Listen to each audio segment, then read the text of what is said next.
Leroy Sané kurz davor, nach England zu wechseln. Englischer Fußball interessiert dich ja sehr, haben wir gerade auch nochmal besprochen. Wird viel diskutiert. Soll er eher in Deutschland bleiben? Soll er den Schritt machen? Wie geht man damit um? Ja, ich kenne Leroy jetzt persönlich gar nicht, deswegen weiß ich nicht, welche Gedankengänge in seinem Kopf so vorgehen. Wäre natürlich ein großer Wechsel für ihn nach England. Sicher auch für Schalke ein bedeutsamer Wechsel, weil ihn auch als Identifikationsfigur zu ersetzen wird auch nicht ganz einfach sein. Die finanziellen Mittel werden dann da sein, aber man muss natürlich auch zusehen, dass man auch eine Persönlichkeit dann wieder bekommt. Also ich kann wenig sagen. Ich höre das jetzt auch, dass das kurz davor ist, aber wäre vielleicht für seine Entwicklung auch nicht schädlich, wenn er noch 1-2 Jahre bei Schalke spielen wird und diesen Verein noch nach vorne bringt. Der BVB kriegt ein ganz neues Gesicht, viel Neuzugänge. Mario kommt zurück, ihr kennt euch ja auch sehr gut. André Schürrle hat viele dann auch überrascht, wie viel jetzt noch eingekauft wurde, gerade zu den beiden Neuzugängen. Was sagst du dazu? Kann das funktionieren?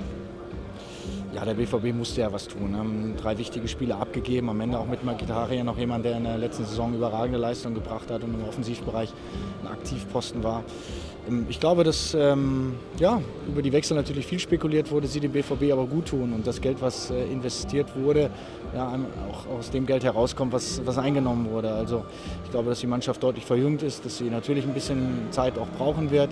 Aber ich mache mir bei Thomas Tuchel da wenig Sorgen. Der so ein bisschen auf die Euphoriebremse tritt, vielleicht auch naturgemäß. Aki Watzke und Michael Zorc sprechen da anders.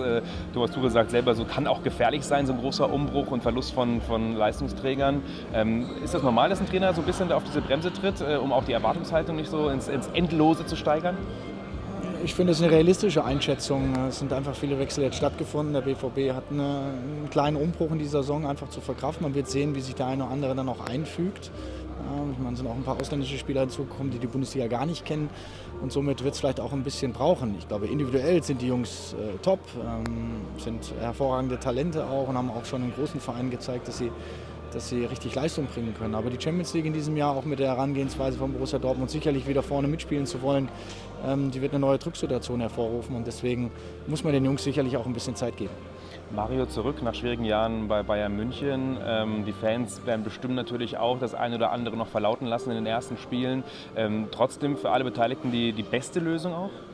Also mich freut es für Mario, dass er zurückgekommen ist in seinen Heimatverein. Ich glaube, dass er sich auch richtig darauf freut. Ich habe mit ihm ein paar Mal Kontakt gehabt und ich wünsche ihm einfach, dass er wieder an alte Stärke anknüpfen kann. Er ist ein überragender Fußballer, ein geiler Typ auch und demnach hoffe ich einfach, dass er das Gesicht wieder zeigen kann, was wir alle von ihm kannten und sein Lächeln wiederfindet und dann wird der Borussia Dortmund sehr viel Freude machen. Du hast angesprochen, wenn der zweitbesten Mannschaft Deutschlands dann irgendwie Spieler weggekauft werden, Leistungsträger weggekauft werden, was sagt das dann auch nach wie vor weiterhin über die Stärke der Bundesliga aus und wie schwierig es auch ist, diese Bayern weiter zu jagen? Gerade, wir haben über Mkhitaryan gerade gesprochen. Ja, Borussia Dortmund hat in den letzten Jahren immer wieder schwierige Verluste hinnehmen müssen. Etliche Spieler sind gegangen, Lewandowski, Kagawa irgendwann mal, davor war mal irgendwann Schein im Boot. Also es war in der Vergangenheit immer so, dass dieser Verein es auf die Reihe bekommen hat, mit einem sehr, sehr guten Scouting-System, mit einem guten Management und mit einem guten Trainer, das zu kompensieren und deswegen mache ich mir da wenig Sorgen. Aber die Bayern sind in Deutschland nun mal weiterhin für mich die klare Nummer 1, gehen als klarer Favorit auch in diese Saison, haben jetzt auch einen neuen Trainer, der sicherlich nicht schlechter sein wird als das, was in der Vergangenheit dort war und demnach wird man mal sehen, wie sich die Bundesliga insgesamt behauptet in den nächsten Jahren. Noch eine Frage zur Diskussion, sehr interessant. Es ging um eben ein Trainerteam, ja, nein, pro, contra. Hansi Flick ja auch schon sich öfter dazu geäußert.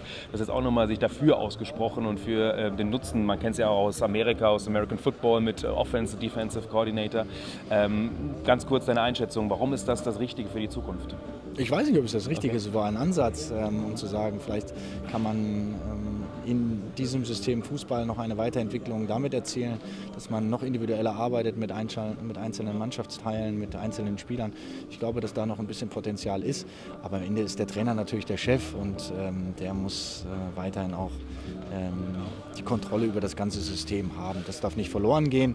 Deswegen gab es heute unterschiedliche Ansätze. Ich finde es auch ganz spannend, dass man mal in verschiedene Richtungen diskutiert. Das gehört auch dazu, um sich weiterzuentwickeln. Zuletzt TV-Experte. Wie viel Spaß hat dir das gemacht und vor allem wäre es auch was mit Perspektive für dich?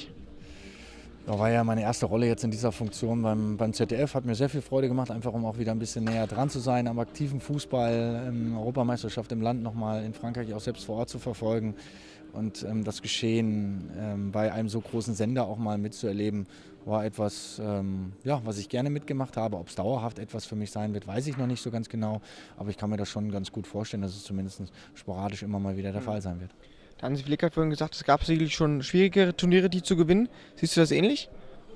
Ja, ich fand insgesamt, dass das Turnier nicht eine so hohe Qualität hatte, wie man es vielleicht anfangs erwartet hat.